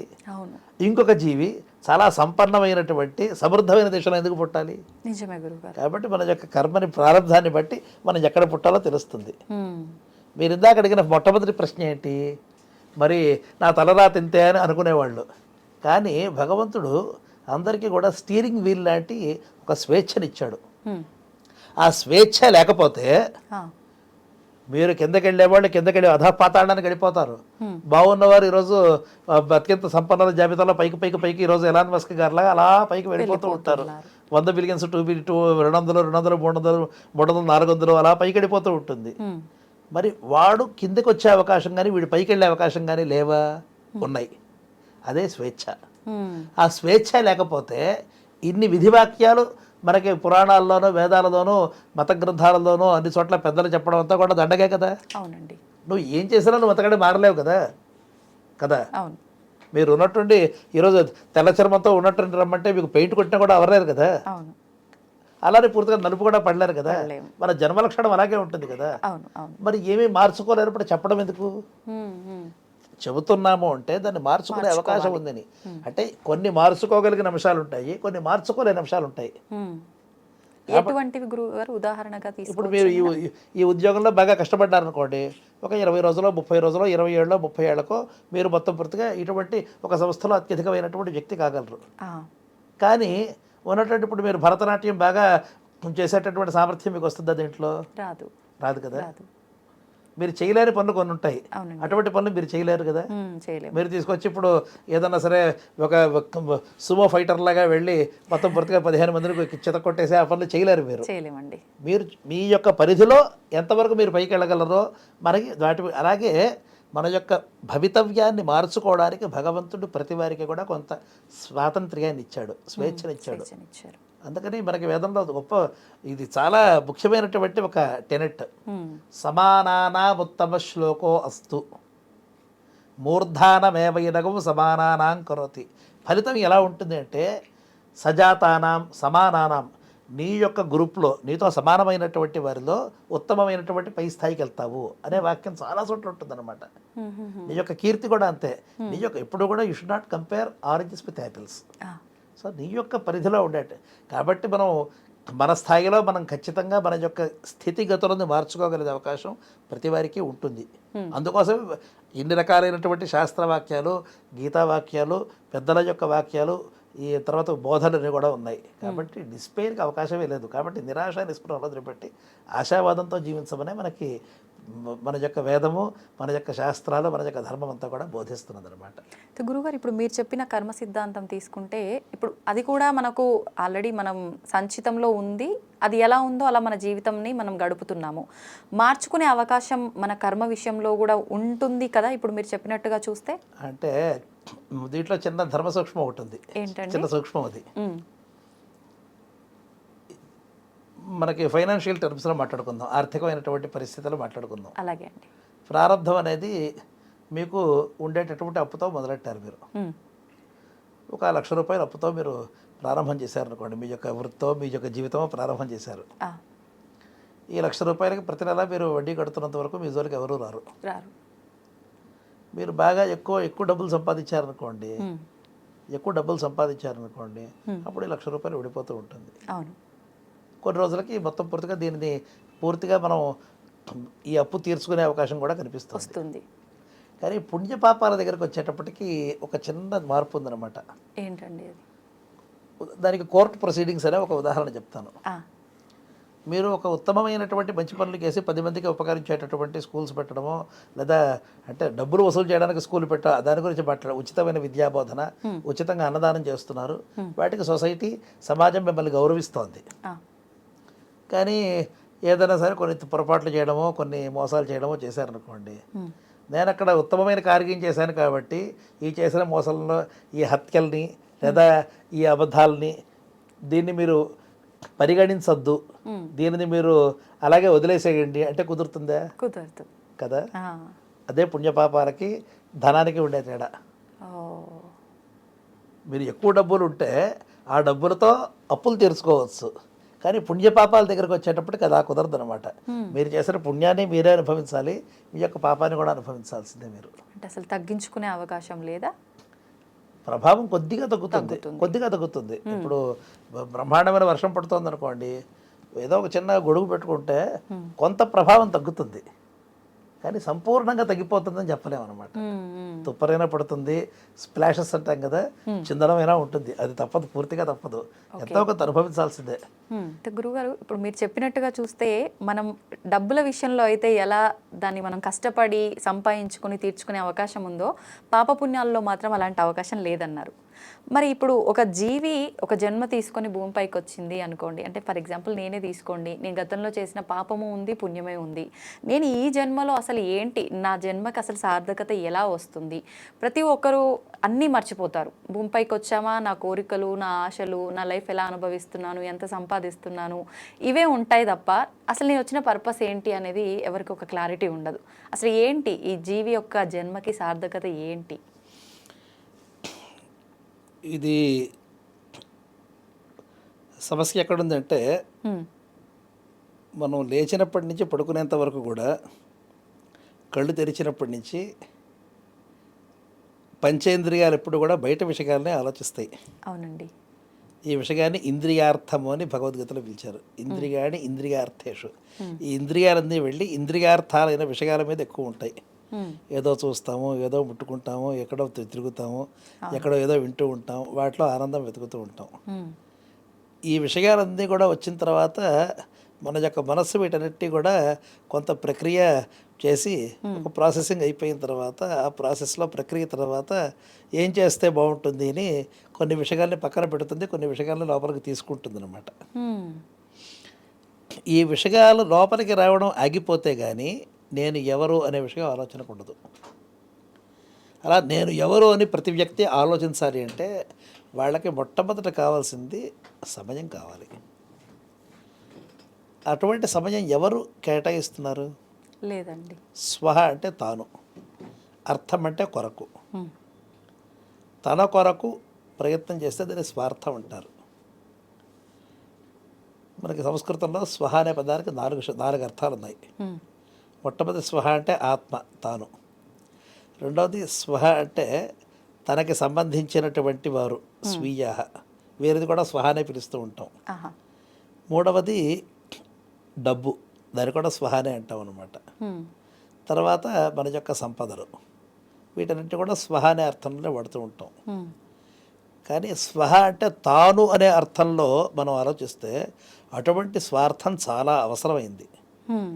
అంటే ఎవరి విషయంలో స్వార్థపరులుగా ఉంటున్నారు అని మనం ప్రపంచంలో అందరిని అంటుంటే, స్వార్థపరుడు అంటే తనకి సంబంధించిన వస్తువుల మీద ఆశ పెట్టుకున్నవాళ్ళు అని అర్థం. కానీ మొట్టమొదటి స్వహ అనే పదానికి తాను అని అర్థం అనమాట. నిజంగా అటువంటి స్వార్థపరులు ప్రతివారు అవ్వాలి. స్వార్థపరులు నిజంగా అవ్వాలి. తాను ఎవరు అని తెలుసుకోవడమే స్వార్థం. అటువంటి స్వార్థంలో ఉండాలి. తన చుట్టూతా ఉండే వ్యక్తులు, తనకి ఏ ఏ వస్తువుల మీద అపేక్ష ఉందో వాటిని స్వీయం, ఆ అర్థంలో ఉండేటటువంటి అటువంటి భ్రమను వదిలిపెట్టి తాను ఎవరు అని తెలుసుకోవడమే స్వార్థం అనమాట. స్వపితి అనే పదం కూడా ఉపనిషత్తు వాడుతుందన్నమాట. స్వపితి అంటే నిద్రపోతున్నాడు అని అర్థం. నిజమైనటువంటి స్వార్థం ఒక మనిషికి ఎప్పుడు కలుగుతుంది అంటే స్వాపహ అంటే నిద్రపోయినప్పుడే కలుగుతుంది. అప్పటికే తనతో ఆత్మానుభవం కలుగుతుందిట. ఒక మనిషిని మీరు తిండి పెట్టకపోయినా పర్వాలేదు, నిద్ర లేకుండా పెడితే మనిషికి 2 రోజుల్లో అతనికి పిచ్చెక్కిపోవడం ఖాయమే. అవును గురువుగారు.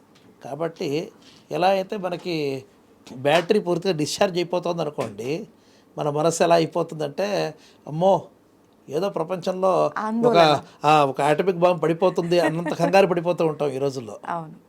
ఇలాగే స్వం అనేటటువంటిది తన యొక్క ఆత్మానుభవం లేకపోతే మన మనస్సు కూడా అలాగే కంగారు పడుతుంది. ఛాందోగ్యోపనిషత్తులో సామవేదంలో ఒక మంచి మాట చెప్పారు. ఏంటి గురుగారు? ఒక పక్షి అంతటా తిరుగుతూ ఉంటుందిట, అన్ని చోట్ల ఎగురుతుంది, ఆహారం సంపాదించుకుంటుంది. కానీ చిట్ట చివరికి గూడుకొచ్చి పడాలి, కులాజం అంటారు అనమాట. గూడుకొచ్చి రావాలి, అవును, అక్కడికి రావాల్సిందే. అలాగే మన మనస్సు కూడా ఒక పక్షిలాగా అన్ని పనులు చేస్తుంది, అన్ని చోట్ల తిరుగుతుంది. కానీ చిట్ట చివరికి వచ్చేప్పటికి రాత్రి తనలోకి రావాల్సిందే. ఆ తాను అనేది స్వం. స్వం అపీతో భవతి, స్వహ అపీతో భవతి. అపీత అంటే ఇంకా ఎక్కువ అనుభవం కలుగుతుందన్నమాట. స్వానుభవం లేకుండా ఎవడు ఏ పని చేయలేడు. తాను చేస్తున్నాను అనుకోకపోతే మీరు నాతో మాట్లాడలేరు, చూడలేరు, మంచినీళ్ళు తగలేరు, ఊపిరి కూడా పీల్చలేరు. అంటే ఊపిరి పీల్చడానికి మీ ప్రయత్నం అక్కర్లేదు. మీ యొక్క ప్రయత్నంతో చేసే ప్రతి పనికి తాను చేస్తున్నాను అనుకోకపోతే చేయలేరు, అంతే అండి కదా. కానీ దీని యొక్క సంపూర్ణ అనుభవం ఎప్పుడు ఉంటుంది అంటే నిద్రపోతున్నప్పుడు మాత్రమే ఉంటుంది. అందుకనే స్వపితి అనే పదం వచ్చింది అని వివరిస్తారన్నమాట. కాబట్టి ఈ ఆత్మానుభవం ఎవరికైనా సరే తాను ఎవరు అనే ఆలోచనతో ప్రారంభం చేసి, అందుకని నిద్ర లేచిన తర్వాత పెద్దలు ఏం చెప్తారంటే, మనం ఫోన్లు చూడడం, పుస్తకాలు చూడడం, పేపర్లు చూడడం కాదు, నిద్ర లేచిన తర్వాత కొద్ది నిమిషాలైనా సరే మొట్టమొదట మీ యొక్క మనస్సు చాలా ఎక్సలెంట్ కండిషన్లో ఉంటుంది, ఎక్సలెంట్ కండిషన్లో ఉంటుంది మంచి నిద్రపోయిన తర్వాత. మరి మొద్దు నిద్ర 10 గంటలు 12 గంటలు కాదు, మనకి మగత నిద్రలో ఉన్నప్పుడు ఈ ఆనందం ఉండదన్నమాట. శుద్ధమైనటువంటి డీప్ స్లీప్ అయిపోయిన తర్వాత మనం ఎప్పుడైతే లేస్తామో అప్పుడు ఉంటుందన్నమాట. ఆ సమయంలో అప్పుడు లేచిన తర్వాత ఎవరితోనూ మాట్లాడకుండా ఒక కొద్ది క్షణాలు తాను ఎవరు, తన జీవితం ఏమిటి, ఎటుపోతుంది, ఏం చేయాలని ఆలోచించినట్టయితే కొంత సమాధానం దొరుకుతుంది. సంపూర్ణంగా దొరకదు. ఎందుకు కొంత అని ఎందుకు చెప్పానంటే, ఎందుకంటే మనకు పరిధి, మనం ఆలోచించగలిగిన విషయాలు కొన్నే ఉంటాయి. మనకి తెలియని విషయాలు ప్రపంచంలో కొన్ని కోకొల్లలుగా ఉన్నాయి. పెద్దల దగ్గర, గురువుల వద్ద ఇటువంటి విషయాలే తీసుకోవాలి. నీ యొక్క జీవితానికి రోడ్ మ్యాప్ ఏమిటి, what is the road ahead, ఎటువైపు నువ్వు ప్రయాణించాలి, నీ యొక్క లక్ష్యం ఏమిటి, గమ్యంలో ఎంతవరకు వచ్చావు అని చెప్పాలి. అంటే ఎవరికి వారే నిర్ణాయకులు, జడ్జెస్ ఎవరికి వారే. కానీ దానికి ఒక పారామీటర్స్ ఉంటాయి చూడండి. దేన్ని అనుసరించి నేను ఇప్పుడు ఇక్కడి నుంచి నేను అబిడ్స్గా వెళ్ళాలి అంటే ఇక సుమారుగా 15 కిలోమీటర్లు ఉంది. 15 కిలోమీటర్లు ఎంతవరకు వచ్చాము అనేటటువంటి మైల్ స్టోన్స్ కావాలి కదా. అటువంటి మైల్ స్టోన్స్ మనం గురువుల వద్ద తెలుసుకోవాలన్నమాట. ఆధారాల మైల్ స్టోన్స్ అంటే ఇప్పుడు నేను నా యొక్క జీవితం లక్ష్యం ఇదైతే ఆ లక్ష్యంలో ఇంతవరకు వచ్చాను, ఇంకా నేను ప్రయాణించవలసింది ఇంత ఉంది అని మనకు తెలియాలి అంటే ఆ గుర్తులు మనం గురువుల వద్ద నేర్చుకోవాలన్నమాట. అందువల్ల మీరు చెప్పినట్టుగా ప్రతివాడు కూడా తాను ఎందుకు పుట్టాము, ఇక ఈ జన్మ అయ్యే లోపల కనీసం చేయవలసింది ఏమిటి, ఎంతసేపు ఈ శరీరాన్ని పోషించుకోవడము, ఈ శరీరానికి పనికొచ్చే వాళ్ళని చూసుకోవడం, ఇంతవరకైనా, ఇంతకంటే పైన ఇంకేదైనా ఉందా అని ఆలోచించడానికి నిమిత్తం కావాలి. ఎప్పుడైనా సరే జనాలకి ఎదురు దెబ్బలు తిరిగినప్పుడు మాత్రమే ఇలా ఆలోచిస్తారు, బాగున్నప్పుడు ఎవరూ ఆలోచించరు. కాబట్టి బాగున్నప్పుడు ఆలోచించడం అనేదే ఒక చక్కటి అభ్యాసం. దీనిదే నిత్య కర్మ అనేటటువంటి ఒక ప్రక్రియ ద్వారా అందరికీ అలవాటు చేశారు పెద్దలు. నిత్య కర్మాచరణ చేసినప్పుడు మనకి ఇటువంటి ఆలోచనలకి ఒక నిమిత్తం కనిపిస్తుంది. అంటే మనం నిత్యం ఏం చేస్తున్నాము లేచిన దగ్గర నుంచి అనేదన్నా గురుగారు? నిత్యకర్మ అంటే అది కాదు, ఏంటండి, ప్రత్యేకమైనటువంటి ఫలం మీద అపేక్ష లేకుండా నువ్వు చెయ్యాలి అని చేసేటటువంటివి నిత్యకర్మలు అన్నమాట. ప్రతిఫల అపేక్ష ఉండకుండా చేసే, ప్రతిఫల అపేక్ష లేకుండా ఉండడానికి చేయాల్సి వీటికి ప్రత్యేకంగా పంచమహాయజ్ఞాలను పిలిచారు. ఇది ఎవరో పండితులకో ఎవరో పూజారులకు మాత్రమే కాదు, ప్రతి వ్యక్తి చేయాల్సిందనమాట. దేవయజ్ఞం, పితృయజ్ఞం, భూతయజ్ఞం, మనుష్యయజ్ఞం, బ్రహ్మయజ్ఞం అని 5 రకాలైనటువంటి యజ్ఞాల గురించి చెప్పారనమాట. ఇది ప్రతి వ్యక్తికి చేయాల్సిందే. అనిపించచ్చు, ఏమంటే నేను ఆటో నడుపుకుంటున్నాను నాకు యజ్ఞం నాకు ఎందుకండి అంటారు. మీరు పేరు చూసి కంగారు పడిపోవద్దు. దేవయజ్ఞం అంటే ఏమిటి? దేవతలది గౌరవించడం. మీరు వెళ్తే కనీసం ఒక అగరత్తు వెలిగించి నమస్కారం చేసుకుని వెళ్తారు కదా. అవునండి. జన్మనిచ్చినటువంటి భగవంతుడికి ఈరోజు నేను కళ్ళు తెరిచి సుఖంగా బయట అడుగు పెడుతున్నాను అంటే అది అదృష్టమే కదా. అదే మీరు పారస్థాయంలో ఉండాల్సిన పరిస్థితి వస్తే గాజా స్ట్రిప్లో ఉంటే మీ బతుకు సంగతి ఏంటి? అలా లేదు కదా, సుఖంగా లేవగలుగుతున్నాం కదా. ఈరోజు కనీసం ఎవరినో అడిగినా లేదా మనం సంపాదించుకోవడానికి ఆహారం దొరుకుతుంది కదా. కాబట్టి దేవుడిని మొట్టమొదట. రెండవది పితృయజ్ఞం, జన్మనిచ్చిన తల్లిదండ్రులు వారి బతుకుంటే గౌరవించండి, వాడు గతించినట్టయితే గుర్తు చేసుకోండి, పితృయజ్ఞం. మూడవది భూతయజ్ఞం, నేను బతుకుతున్నట్టుగానే నా చుట్టూతో ఉండే జీవులన్నీ కూడా బతకాలి కదా, కాబట్టి వాటికి కూడా ఎంతో కొంత ఆహారం పెట్టండి, భూతయజ్ఞం. నాలుగవది మనుష్యయజ్ఞం, యోగ్యులైన వ్యక్తులు మన చుట్టూతానే ఉన్నట్టయితే వాడికి ఆహారం పెట్టడం. యోగ్యుడు అనే పదం ఎందుకు వాడాను అంటే, మీరు ఎవరినో మచ్చిక చేసుకోవడానికి, ఎవరి దగ్గర ఒక మార్కులు కొట్టేయడానికి తిండి తిన్న వాటికి మళ్ళీ మేపక్కల్లా. యోగ్యుడనే పాత్రతో ఉండేవారికి ఏదో కాస్త ఆహారం కానీ ఏదో వారికి అవసరమైంది పెట్టండి. ఐదవది బ్రహ్మయజ్ఞం. బ్రహ్మ అంటే వేదం అని అర్థం, కానీ స్వాధ్యాయం అంటే మంచి విషయాల్ని తెలుసుకోవడానికి. మంచి విషయాలు తెలుసుకోండి, తెలుసుకున్న విషయాల్ని మళ్ళీ గుర్తు చేసుకోండి. ఇవి 5 రకాలైనటువంటి నిత్యకర్మలు అన్నమాట. ఇది ప్రతి వ్యక్తి కూడా తన యొక్క జీవితంలో ఒక భాగం చేసుకున్నట్టయితే అప్పుడు ఎప్పుడో ఒకప్పుడు మనకి లైఫ్ ట్రాకర్ మన చేతిలో ఎప్పుడూ ఉన్నట్టే లెక్క. కాబట్టి ఈ అభ్యాసం చేసుకోవడం ధార్మికంగా జీవించాలి అనుకునే వారందరికీ నిత్య జీవితంలో ఒక మంచి భాగం అన్నమాట. గురుగారు, బ్రహ్మ ముహూర్తం అంటూ ఉంటారు. మన సనాతన ధర్మంలో బ్రహ్మ ముహూర్తానికి కానీ సంధ్యావందనకి కానీ ఒక ప్రాధాన్యత ఉంది అంటుంటారు. ప్రత్యేకించి బ్రహ్మ ముహూర్తం యొక్క విశిష్టత గురించి చెప్పాలి అంటే ఏం చెప్పొచ్చు అంటారు? ముహూర్తం అంటే 48 నిమిషాలు అనే ఒక పద్ధతి ఉందన్నమాట. ఇప్పుడు కరెక్ట్గా బ్రహ్మ ముహూర్తం అంటే 3 గంటల 15 నిమిషాలు, 4 గంటల అలా ఏమైనా ఉంటుందా అండి? అలా కాదు. బ్రహ్మ అంటే వేదం అండి. బ్రహ్మ అనే పదానికి మొత్తం సర్వవ్యాపకమైన పరబ్రహ్మ అనే అర్థం, 2 అర్థాలు కూడా ఉన్నాయి. వేదాధ్యయనం చేసినటువంటి వాడు 2 యామాలు అయిపోయిన తర్వాత 3వ యామంలో లేచి అధ్యయనం ప్రారంభం చేస్తారు. మీరు అన్నట్టుగా 3 గంటలు 4 గంటలు సుమారుగా అది అవుతుందన్నమాట. ఈ శీతాకాలం తర్వాత మనకి అపరరాత్రి, ఆ తర్వాత మనకి ప్రారంభమయ్యేది బ్రహ్మ వేదాభ్యాసానికి ఉపయోగపడేటటువంటిది. అలాగే సన్యాసులు కానీ, అలాగే బ్రహ్మ సంధానం చేసేటటువంటి ధ్యానం చేసేటటువంటి వారు నిధిధ్యాసనం అనే ఒక పదం ఉందన్నమాట. ఇది కూడా ఒక అనుసంధానం అన్నమాట. మనకి తెలిసినటువంటి విషయాన్ని ఒక్కసారి మనసుకు వంట పట్టించుకోవడం నిధిధ్యాసనం అనమాట. వీరందరూ కూడా తెల్లవారుసామనే చేస్తారు కాబట్టి దీని పేరు బ్రహ్మ ముహూర్తం అని లేదా బ్రాహ్మీ ముహూర్తం అని 2 రకాల పదాలు వాడతారు. బ్రాహ్మి అనే పదానికి సరస్వతీదేవి అని అర్థం అనమాట.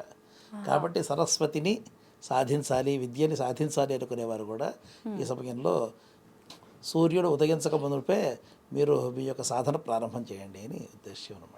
సామాన్యులందరూ కూడా ఉపయోగించుకోవాలంటే ముహూర్తాన్ని ఎటువంటి విధానాలు ఉంటాయి గురుగారు?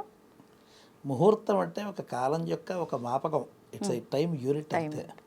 టైం యూనిట్ అంతే అనమాట. మనకి ఆధునిక కాలంలో 24 గంటలు, ప్రతి గంటకి 60 నిమిషాలు అని చెప్పారు. అదే పూర్వకాలంలో 60 ఘడియలు 24 ఘడియలు చెప్పారు అనమాట ఒకదానికి.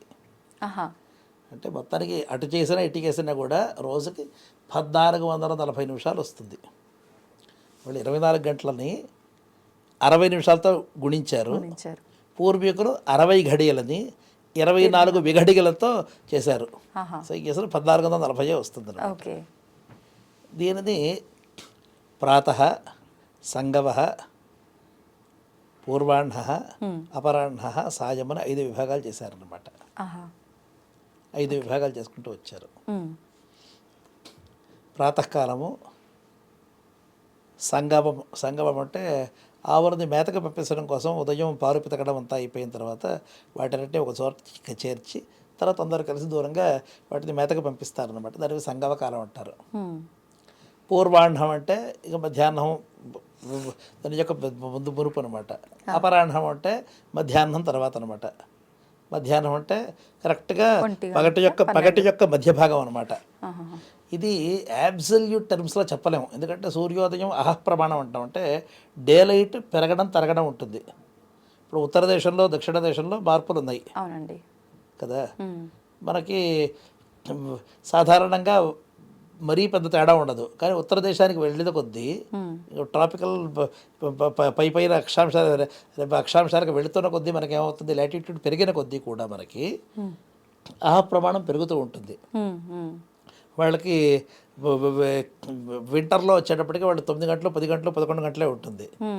మనకి దాదాపుగా 12 గంటలు 12 అరగంట అటు ఇటు ఉంటుంది అంతే తేడా. మనకంత దక్షిణ భారతంలో అంత తెలియదు, కానీ ఉత్తరానికి వెళ్ళిన కొద్దీ ఇంకా తెలుస్తూ ఉంటుంది. ఇంకా కెనడా, ఇంకా సోవియట్ యూనియన్, ఇంకా పైకి రష్యాకి వెళ్తే ఇంకా బాగా అర్థం అవుతూ ఉంటాయి. కాబట్టి యాబ్సల్యూట్ టర్మ్స్లో ఇన్ని గంటలని చెప్పలేం, కానీ రేష్గా చెప్పచ్చు మనం, ఈ నిష్పత్తి ప్రకారంగా పగబెట్టు ఉంటుందని అనమాట. కాబట్టి ముహూర్తం అనేది ఒక కాల మాపనం అనమాట. Okay okay. దాని ప్రకారంగా మనం ఆ ముహూర్తాల్లో ఏమేం చేస్తే బాగుంటుందో చెప్పారు. తర్వాత ప్రతి ముహూర్తానికి అధిదేవతని కూడా చెప్పారనమాట. ఇవన్నీ కూడా మన ఈ గణన పద్ధతిని అంతా కూడా మనకి వేదంలో చాలా స్పష్టంగా బోధించారు. కాబట్టి ఏ సమయంలో యుక్తమైన పనులు చేసుకోండి, మంచి పనులు చేయడం ద్వారా వీలైనంత పుణ్యాన్ని సంపాదించుకోండి. ఇంకో పద్ధతి కూడా ఉంది.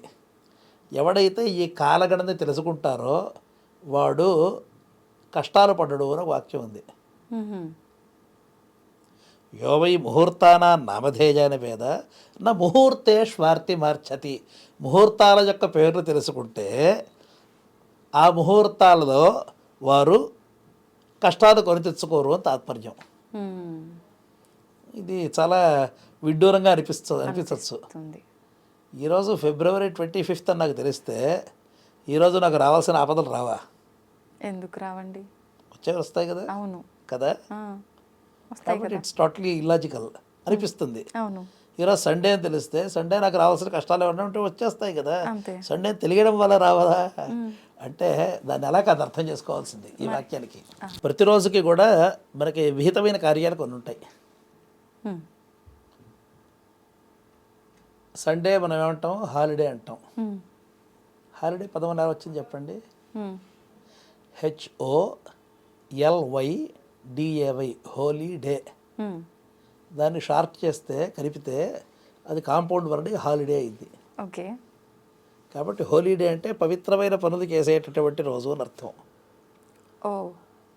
మనం ఈరోజు హాలిడేస్లో ఆ హోలీ తప్ప మిగిలినవన్నీ చేస్తున్నాం అంతే కదా. అవునండి. పవిత్రమైన పనులు మీరు చేస్తున్నారు అనుకోండి, మీ జోలికి ఎవరు వస్తారు చెప్పండి? అంతే. కమ్యూనిటీ సర్వీస్లోనో ఏదో దేవుడి దగ్గర కూర్చోవడమో లేదా ఒక మంచి పని చేస్తున్నారు అనుకోండి, మీకు కష్టాలు వచ్చే అవకాశాలు చాలా తక్కువ కదా. మీరు తెలిసి రిస్క్తో కూడిన ప్రమాదాలతో కూడిన పనులు చేస్తున్నారు అనుకోండి, కష్టాలు వచ్చే అవకాశాలు ఎక్కువ కదా మీకు. అవును అవును. ఎప్పుడైతే ఈ ముహూర్తం అనేది ఫలానా దేవతకి సంబంధించినది కాబట్టి ఆ దేవతకి సంబంధించిన సత్కార్యాలు నేను చెయ్యాలి అని మీరు మనసులో సంకల్పం చేసుకుని మంచి పని చేశారనుకోండి, మీకు కష్టాలు ఎందుకు వస్తాయండి? నిజమే అండి. మీరు దాన్ని లక్ష్య పెట్టకుండా డిస్రిగార్డ్ చేసి మీకు తోచినట్టుగా స్వైరంగా ప్రవర్తిస్తే అప్పుడు మీకు కష్టాలు వచ్చే అవకాశం ఉంటుంది కదా.